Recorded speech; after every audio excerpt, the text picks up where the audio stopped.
নায়ক তাসলিম নিম্নমধ্যবিত্ত পরিবারের এক সাধারণ ছেলে। অভাব, এটাই যেন তার ঘরের স্থায়ী সঙ্গী। মায়ের হাতে একই রান্না, বাবার পুরনো ছেঁড়া লুঙ্গি আর নিজের পড়ার খরচ জোগাতে প্রতিদিনের অগণিত সংগ্রাম, তবুও হাল ছাড়ে না সে। অনেক কষ্টে এসএসসি পাশ করে তাসলিম। ফল খারাপ নয়, তবুও ঘরের দারিদ্র্যের কারণে সেই আনন্দটুকু উপভোগ করতে পারে না। স্বপ্ন নিয়ে শহরে আসে এসএসসিতে ভর্তি হওয়ার জন্য। কিন্তু শহরের ভিড়, ভর্তিযুদ্ধ, মানুষজনের আচরণ সবকিছু তাকে ক্লান্ত করে দেয়। ভর্তি হতে গিয়ে কত অপমান, কত দুর্যাতন।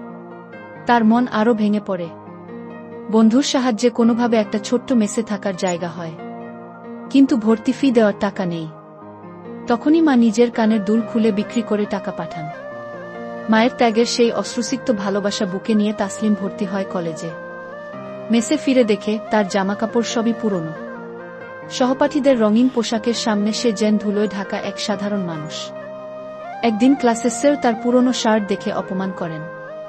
সবাইয়ের সামনে ছোট করে দেন তাকে। তাসলিম কিছু বলতে পারে না, চুপচাপ ক্লাস থেকে বের হয়ে চোখের পানি লুকোয়। মেসে ফিরে সেদিন ভেঙে পড়ে সে। কাঁদতে থাকে অনেকক্ষণ। তারপর সিদ্ধান্ত নেয়, এভাবে আর নয়। জীবনের সঙ্গে যুদ্ধ করেই জিততে হবে। সেদিন থেকেই শুরু হয় তার সত্যিকারের সংগ্রাম।